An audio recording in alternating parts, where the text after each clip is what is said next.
नमस्कार सर्व शिक्षक मित्रांनो, विद्यार्थी मित्रांनो, हिंदीच्या नवीन तासिकेमध्ये आपणा सर्वांचं स्वागत आहे।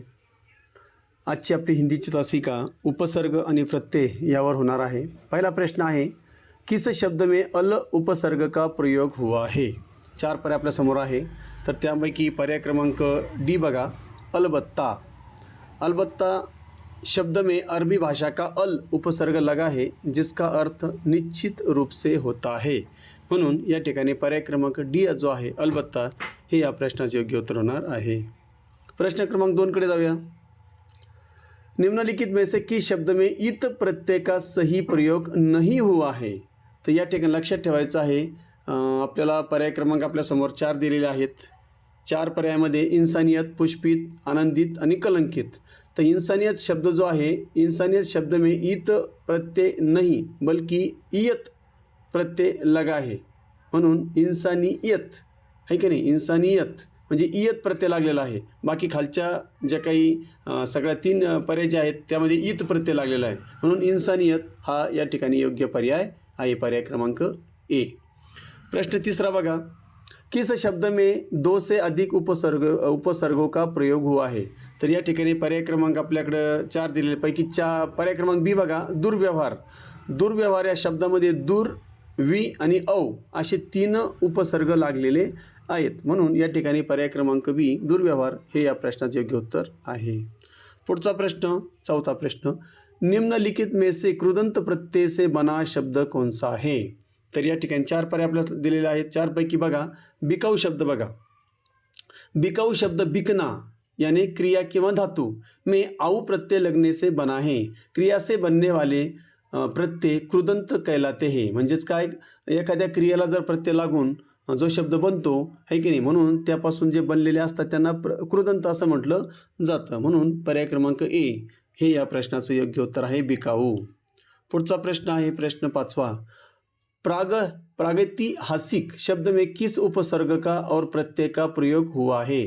तर यामध्ये 2 गोष्टी आलेल्या आहेत, उपसर्ग पण आहे आणि प्रत्यय सुद्धा आलेला आहे। तर या ठिकाणी आपल्याला योग्य ओळखायचं आहे, तर तुम्ही बघू शकता पर्याय क्रमांक बी बघा, प्राग हा उपसर्ग आलेला आहे आणि इक हा प्रत्यय आलेला आहे। तर प्राक अधिक इतिहास अधिक इक अशा प्रकारे प्रागैतिहासिक हा शब्द तयार होतो, म्हणून या ठिकाणी पर्याय क्रमांक बी जो आहे हे या प्रश्नाचे योग्य उत्तर होणार आहे।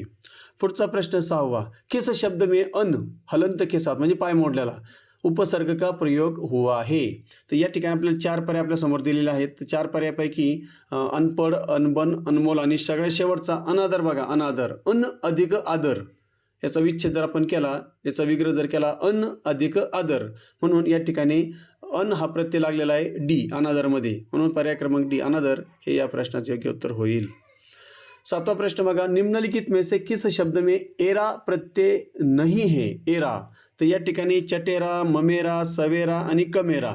तर या ठिकाणी सवेरा हा जो शब्द आहे हा मूळ शब्द आहे, याला कोणत्या प्रकारचा प्रत्यय वगैरे लागलेला नाही। सवेरा हा याचा अर्थ सकाळ, म्हणून या ठिकाणी सी हे या प्रश्नाचं योग्य उत्तर होणार आहे, सवेरा। पुढचा प्रश्न बघूया, स्वाभिमान शब्द में कौन सा उपसर्ग है। आता स्वा, सु, स्व आणि सगळ्यात शेवटचं स्वय। तर या ठिकाणी पर्याय क्रमांक सी बघा, स्व अधिक अभिमान, म्हणून स्वाभिमान शब्द तयार होतो, म्हणून पर्याय क्रमांक सी स्व हे या प्रश्नाचे योग्य उत्तर होणार आहे। पुढचा प्रश्न, किस शब्द में नी प्रत्यय का प्रयोग नहीं हुआ है। या ठिकाणी आपल्याला नाही वाय म्हटलेलं आहे, नीचं। तर या ठिकाणी उंटणीमध्ये झालेला आहे, चटणीमध्ये झालेला आहे, पण सी बघा ननी। आता ननीमध्ये जर नी जर काढून टाकला तर नचा काहीच अर्थ निघत नाही, म्हणून ननी हा नानी किंवा ननी हे मूळ शब्द आहेत, त्यामुळे त्याला कोणत्याही प्रकारचं या ठिकाणी प्रत्यय वगैरे लागलेला नाही, म्हणून पर्याय क्रमांक सी हे या प्रश्नाचे योग्य उत्तर होणार आहे।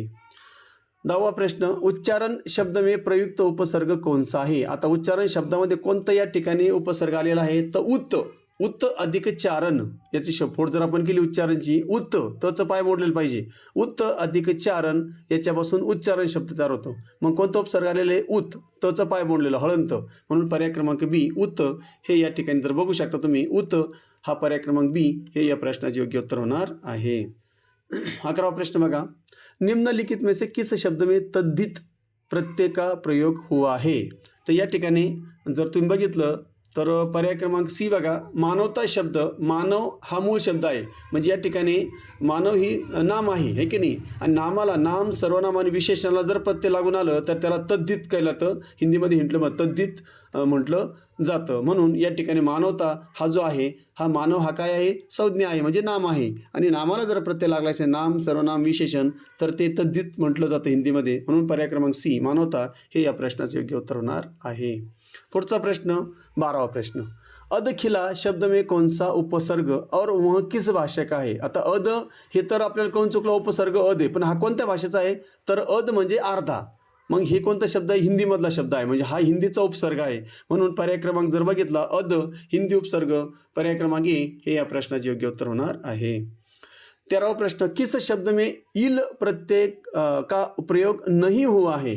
तर या ठिकाणी जर तुम्ही बघितलं 4 फेनिल, पंकिल, जटिल यांच्यामध्ये इल शब्द झालेला आहे, परंतु शामिल हा मूळचा अरबी शब्द आहे आणि याला कोणत्या प्रकारचा प्रत्यय लागलेला आहे. शामिल म्हणजे या ठिकाणी पण सहभागी होणे असं मराठीत म्हटलं जातं. शामिल हा अरबी मूळ शब्द अरबी शब्द आहे, मग हा याला कोणत्या प्रकारचा प्रत्यय लागलेलं नाही. म्हणून पर्याय क्रमांक ए हे या प्रश्नाचे योग्य उत्तर होईल.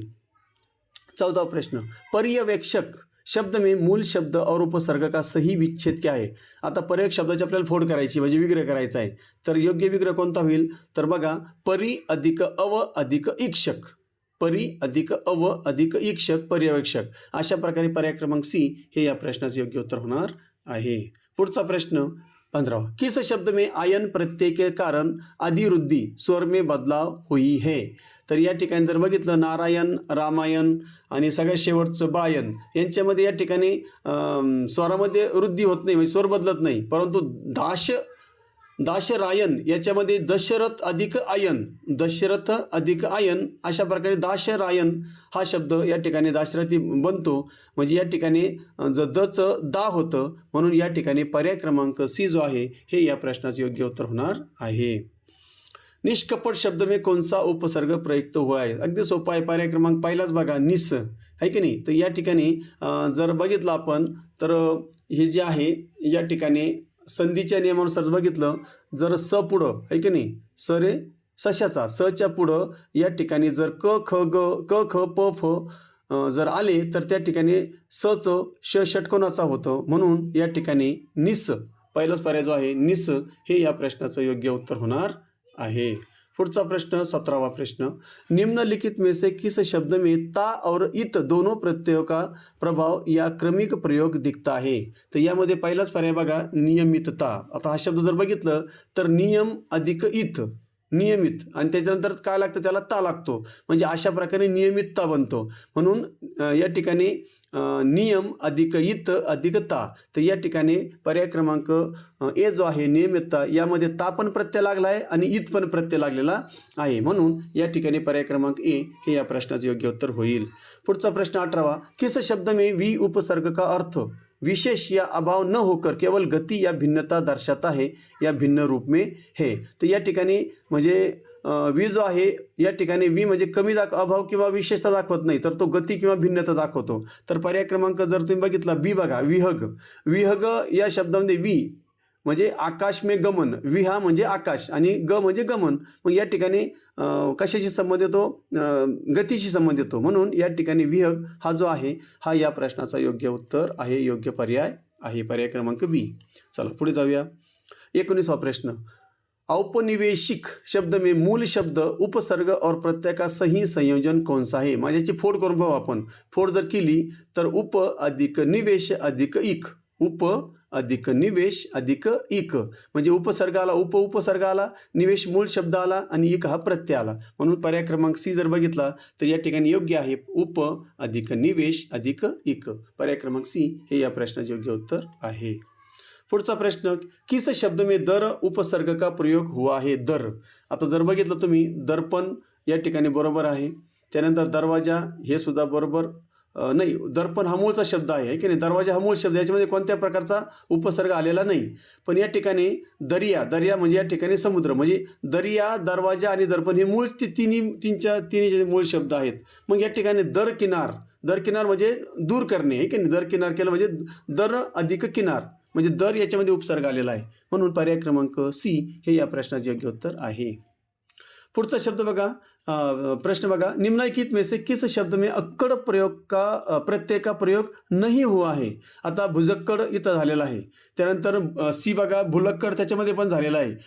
पियक्कड ते सुद्धा झालेले आहे. धाकड मात्र यामध्ये कोणत्या प्रकारचा प्रत्यय अक्कड प्रत्यय आलेला नाही. यामध्ये अड हा एक मूल स्वीकृत शब्द आहे आणि धाक मूळ शब्दासोबत तो येतो. तर या ठिकाणी अक्कड या धाकडमध्ये अक्कड हा काही प्रत्यय आलेला नाही, म्हणून पर्याय क्रमांक बी हे या प्रश्नाचे योग्य उत्तर होणार आहे. 22वां प्रश्न, समादर शब्द में कौन सा उपसर्ग है. आता समादरमध्ये सम अधिक आदर, पाय मोडलेला सम, म्हणजे बघा पर्याय क्रमांक सी बघा, सम अधिक आदर असा शब्द समादर तयार होतो. म्हणून सम जे आहे या ठिकाणी सम हे काय आलेला आहे, उपसर्ग आलेला आहे. पर्याय क्रमांक सी योग्य पर्याय आहे, योग्य उत्तर आहे. 23वां प्रश्न, किस शब्द में या प्रत्यय का प्रयोग लघुतावाचक म्हणजे ऊनवाचक संज्ञा बनाने के लिए हुआ है. तर या ठिकाणी मोठ्या वस्तूचं लहान वस्तू असं दाखवण्यात आलेलं आहे. आता जर पहिलाच पर्याय जर तुम्ही बघितला तर या ठिकाणी बघा, खाट म्हणजे मोठी आणि खटिया म्हणजे लहान स्वरूपात. मग या ठिकाणी पर्याय क्रमांक 1 जो आहे तो लघुतावाचक किंवा लघुतासूचक ऊनवाचक तद्धित प्रत्यय आलेला आहे. म्हणून पर्याय क्रमांक 1 खटिया हे या प्रश्नाचे योग्य उत्तर होणार आहे. पुढचा प्रश्न, दुर्भेद शब्द में मूल शब्द और उपसर्ग क्या है. आता दूर अधिक भेद बघा, दूर अधिक भेद, तर सगळ्यात शेवटचा पर्याय बघा, दूर अधिक भेद. तर हे या ठिकाणी याचं योग्य पर्याय होणार आहे. म्हणून पर्याय क्रमांक डी जे आहे ते याचं योग्य उत्तर आहे. त्यानंतर प्रश्न क्रमांक 25, निम्नलिखित में से किस शब्द में गार प्रत्यय का प्रयोग हुआ है. आता कारागार मध्ये होईल का, नाही. त्याच्यानंतर दुसरा बघा, मददगार, मदद अधिक गार बघा, मदद अधिक गार. या ठिकाणी गार हा गार फारसी प्रत्यय आहे जो करणेवाला आहे की नाही, म्हणजे करणारा जो असतो त्याला गार असं म्हटलं जातं, मदत करणारा मदतगार. आता कारागार जो आहे तो कारा अधिक आगार आहे की नाही, ते होणार नाही. म्हणून या ठिकाणी आपण जास्त हे न करता मदत हा शब्द आहे, मदत अधिक गार या प्रकारे या ठिकाणी मदतगार आहे या प्रश्नाचे योग्य उत्तर होणार आहे. पुढचा प्रश्न जाऊया प्रश्न क्रमांक 26 कडे. प्रयुत्पन्न शब्द में कौन सा उपसर्ग है. तर या ठिकाणी लक्षात ठेवायचं, प्रति सगळ्यात शेवटचं बघा, प्रति जे आहे प्रति अधिक उत्पन्ना, प्रति अधिक उत्पन्न म्हणजे या ठिकाणी प्रति अधिक उत्पन्नापासून प्रयुत्पन्न असा शब्द तयार होतो. म्हणून पर्याय क्रमांक डी हे या प्रश्नाचे योग्य उत्तर होणार आहे. 27वां प्रश्न बघा, किस शब्द में तव म्हणजे त्व प्रत्यय का प्रयोग भाववाचक संज्ञा बनाने के लिए नहीं हुआ है या भिन्न अर्थ में है. तर या ठिकाणी कवीपासून कवित्व झालेलं आहे, म्हणजे तव झालेलं आहे कवित्व, मनुष्यत्व पण झालेलं आहे. सगळ्यात शेवटचं ममत्व बघा, ममत्व सुद्धा आहे. परंतु पर्याय क्रमांक सी बघा, गंतव्य, गंतव्य शब्दामध्ये त्व प्रत्यय न येता तव्य हा या ठिकाणी प्रत्यय आलेला आहे, म्हणजे म्हणून या ठिकाणी हे मात्र पर्याय क्रमांक सी मात्र या ठिकाणी या प्रश्नाचं योग्य उत्तर होणार आहे. म्हणून पर्याय क्रमांक सी कडे तुम्ही लक्ष द्यावं. चला पुढचा प्रश्न आहे प्रश्न क्रमांक 28, निम्नलिखित में से किस शब्द में बिना उपसर्ग के निर्माण हुआ है. नाराज, सज्जन, निरपराध आणि सगळ्यात शेवटचं नयन. तर या ठिकाणी नयन जर शब्द बघितला, ने अधिक यन अन, ने अधिक अन, नयन शब्द में कोई उपसर्ग नहीं है. म्हणून या ठिकाणी हा मूळ शब्द आहे. म्हणून पर्याय क्रमांक डी हे या प्रश्नाचे योग्य उत्तर आहे. चला पुढचा बघा 29वां प्रश्न, किस शब्द में नीच या प्रेरणार्थक क्रिया के रूप में आना वाना प्रत्यय का कठिन स्तर का रूप दिखता है जहाँ मूल धातु बदल गई है. असा एकच शब्द आहे तो म्हणजे जगाना. जागना से जगाना बनता है, यह भी एक साधारण है. यदि अधिक कठिन विकल्प जैसे नचवाना या पिलवाना देखे तो बिठवाना में स्वर का परिवर्तन बड़ा परिवर्तन है. म्हणून या ठिकाणी पर्याय क्रमांक ए जगाना हे या प्रश्नाचं योग्य उत्तर होणार आहे. आणि शेवटचा प्रश्न, अंतरराष्ट्रीय शब्द में कौन सा उपसर्ग है. तो अंतरराष्ट्रीय शब्द में अंतर, पर्याय क्रमांक सी बघा, अंतर आहे की नाही, अंतर जो आहे तो उपसर्ग आहे ज्याचा अर्थ परस्पर या दोघांच्या मध्ये असा होतो. म्हणून या ठिकाणी दोन देशामध्ये आहे की नाही अंतर, म्हणून या ठिकाणी पर्याय क्रमांक सी जो आहे अंतर हे या प्रश्नाचे योग्य उत्तर होणार आहे. अशा प्रकारे या ठिकाणी उपसर्ग आणि प्रत्यय कठीण आहे थोडे या ठिकाणी लक्षात ठेवणे, परंतु यापैकी 100% 1 किंवा 2 मार्कासाठी प्रश्न अवश्य यामध्ये येऊ शकतो. म्हणून ही जी आजची PYQ आहे ही तुम्ही एकदा आणि दोनदा या ठिकाणी तुम्ही सराव करा, जेणेकरून याच्यातला एखादा प्रश्न पडला तर नक्की आपल्याला उत्तर त्याचं मिळू शकेल. आशा करतो तुम्हाला तासिका आवडली असेल. जर आवडली असेल तर लाईक करा, सबस्क्राईब करा, जेणेकरून या चॅनलचे सगळे व्हिडिओ तुम्हाला बघायला मिळतील. इथेच थांबतो. पुन्हा भेटूया. जय हिंद, जय महाराष्ट्र.